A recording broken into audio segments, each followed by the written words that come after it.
I recently played a game that had me thinking deeper about something that's been slowly fading away over the last few decades. Something that's so far removed from today's gaming industry that I didn't even realize how much of it was missing until this game firmly reminded me of what that was. In a landscape where big business has made the gaming industry increasingly more dystopian than many games that we play, where much of the industry's talent is continually lost due to layoffs and job instability, where pre-rendered graphics and flashy trailers mislead us into the hype that was never there. The thing in limited supply that's largely missing from today's games is passion. I'm not talking about the buzzword type passion large studios and some indie studios now use in their marketing to fabricate connections and secure sales. No. I'm talking about real, genuine passion. Passion that oozes through even if unmentioned. Passion that intuitively is noticed even if the depths of the game itself are not fully understood. Passion that comes right through on its own in the seconds as you start to play the game. That's what the developers put into Vholume. Just real, genuine passion. So imagine taking Mirror's Edge, setting it in a brutalist dystopia, developing it on an N64, and then adding a late 90s, early 2000s gaming soundtrack on top. All that makes for an oddly specific, oddly nostalgic, and oddly wonderful fever dream. Upon booting this melancholic first-person parkour adventure, a randomized view of a city loads as the backdrop for the title screen, and then the music hits. You're immediately pulled into this bleak, liminal world with an atmosphere and ambiance perfectly fitting the game's description and bringing you deeper into the fold. On the surface, the game's a seemingly simple first-person runner with relaxed physics, alternate routes, and leaderboards to chase.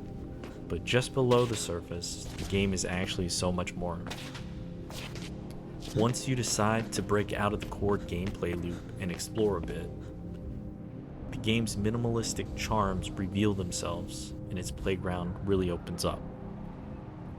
The game itself does good on its promise and allows you the freedom to explore the world further, especially if you have a strong understanding of the movement mechanics.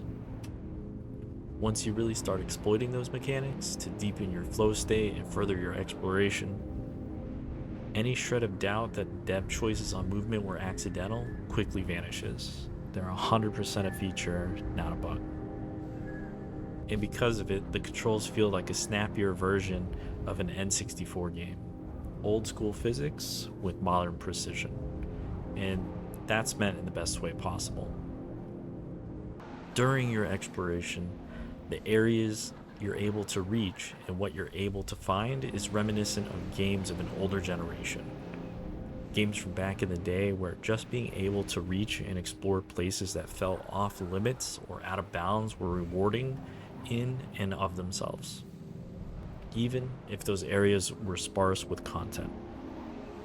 The small Easter eggs and collectibles littered throughout some of the levels spark interest about the possible lore surrounding them, while begging questions like, why is this here? What does this mean? This was intentional, right? In addition to all that, the game has a great player reward system. Had a speedy run? Great, here's a gold medal that you felt you actually had to try to unlock. Experiment with other routes? Great, here are some hidden shortcuts you found. Master the movement mechanics? Great. Enjoy the added flow state while playing the game. Exploited the movement mechanics? Great. Here's some interesting areas you can access now. Found some collectibles while exploring?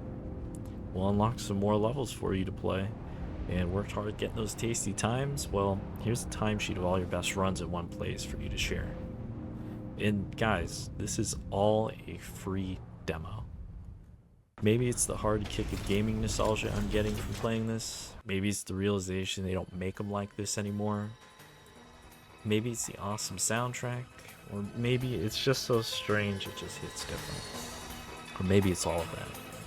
I'm not entirely sure what it is, but whatever it is, one thing's for certain, this game slaps. Thanks for watching. Feel free to drop a comment down below, and I'll see you in the next one.